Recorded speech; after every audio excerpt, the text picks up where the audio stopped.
Fran and Jock. I was the last in a long line of grandkids on both sides of the family. No one has ever said as much, but I'm pretty sure I was an oops baby, the result of one too many glasses of wine and a couple over 40 who thought unplanned pregnancies were for teens. Oops. By the time I came along, both of my grandmothers had already passed away and my grandfathers were elderly and lived in different states. Trying to coordinate travel plans for a family of 5, including an infant, was difficult on a budget, and neither of my grandpas were up to frequent trips, so visits were rare and spaced out over long periods. Still, both of my parents wanted me to have a relationship with them, so we traded phone calls so they could hear my nonsensical baby babble. They'd write me letters for mom and dad to read to me, and they'd get crayon scribbles in return. When I was 3, they both started to experience declines in health. First my maternal grandpa, then my paternal one. Fearing the worst, mom purchased a pair of teddy bears, the kind that had recorders in them so you could record a message that would play when the bear was hugged, and made sure to get a message saved from both. My mom's father died when I was 4.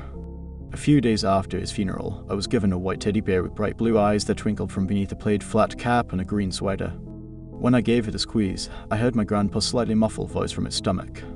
"I love you, Sadie." 2 years later, after Dad's father passed, I got the other one. It was a slate grey colour, and the stitching on his face gave him a rather serious expression for a stuffed animal. A pair of red suspenders held up his torsos.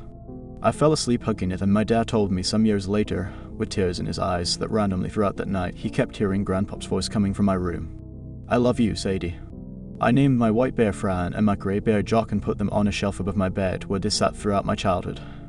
Honestly, I didn't give them much thought. They had become fixtures of my room the same way the lamp and dresser were. Every now and again, I'd come home from school to find one of my parents standing beside my bed, looking up at the bears or giving them a little squeeze.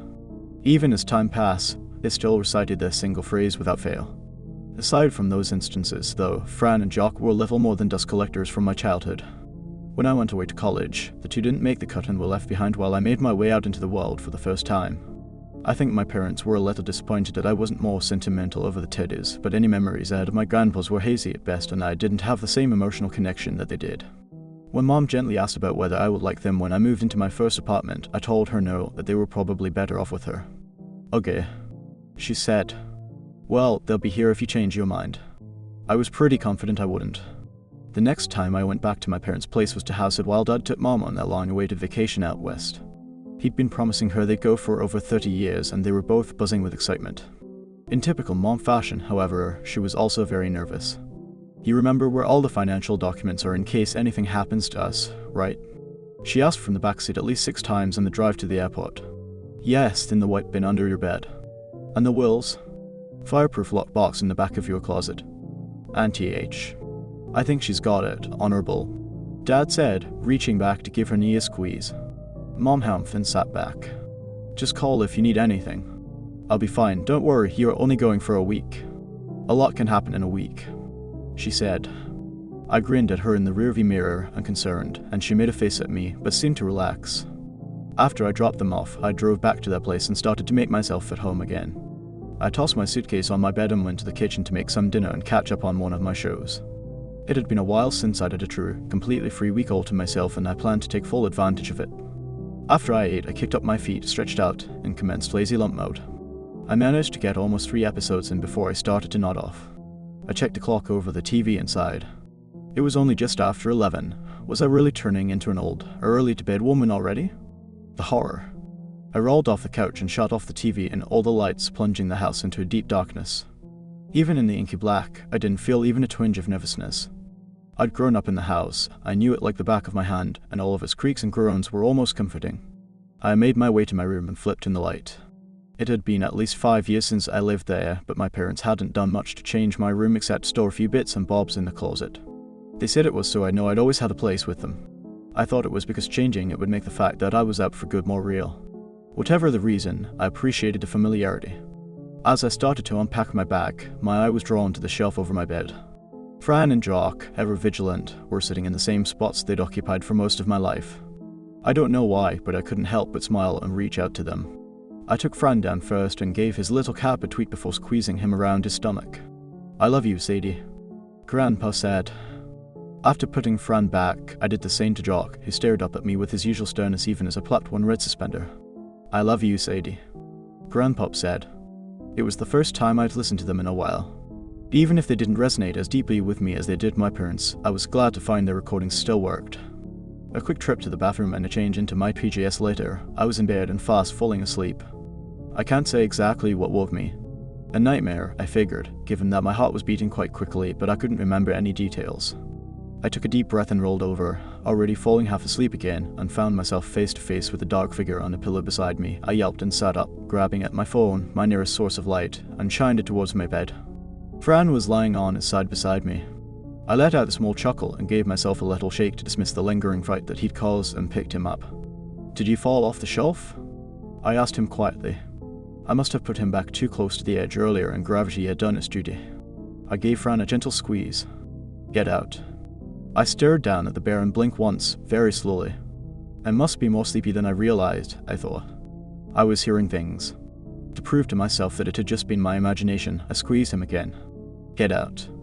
It was still Grandpa's voice, but instead of the soft warmth it had always had, it sounded cold, almost menacing. I threw Fran across the room, where he hit the wall. From over my head, I heard Grandpa's more gravely voice.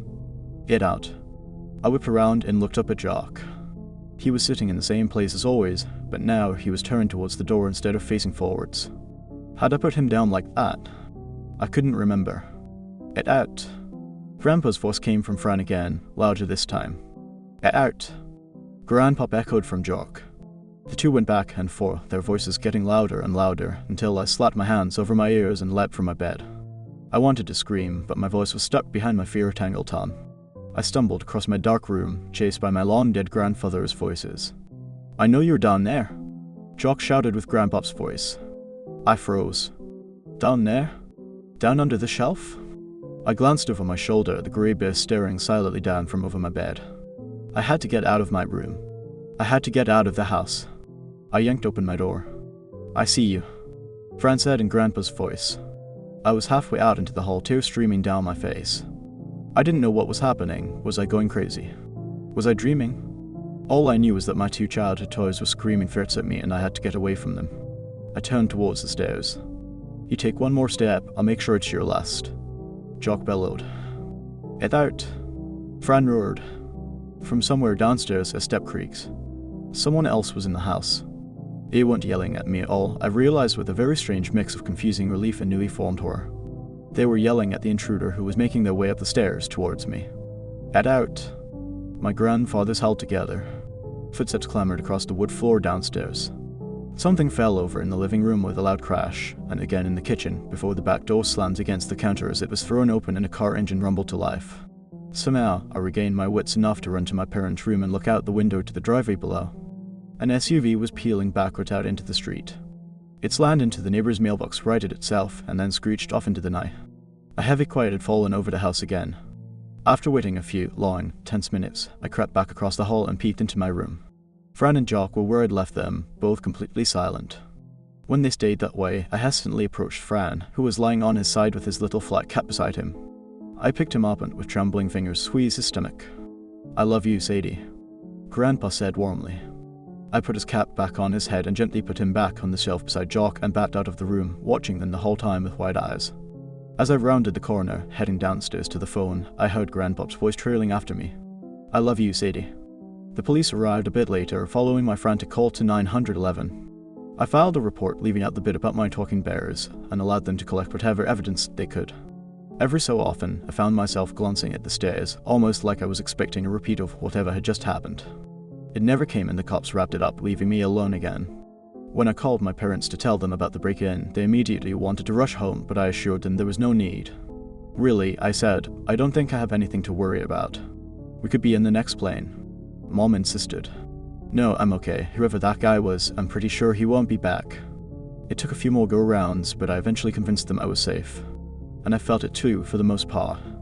After the initial shock had worn off and I'd had time to process what had happened, I really was okay. I couldn't explain it. I couldn't tell anyone what had happened without sounding crazy, but I knew it had been real and I knew, as long as I had Fran and Jock sitting on the shelf above my bed, I could sleep easy. A few days later, the cops did find a guy who broke in. He was a co-worker of my dad's who'd overheard he'd be out of town. He thought the house would be empty and easy pickings. When he tried to tell them about the two crazy guys upstairs and their violent threats, they rolled their eyes and laughed at him. He was very surprised to hear that only a 22-year-old woman had been in the house during his botched burglary. When I returned home to my apartment a week later, Fran and Jock were with me. I keep them on the TV stand in the living room now, where they have a full view of the front door. Whenever I start to feel a bit anxious about being alone, I'll give each bear a little squeeze and smile as they speak. I love you, Sadie. And now I respond. I love you both too.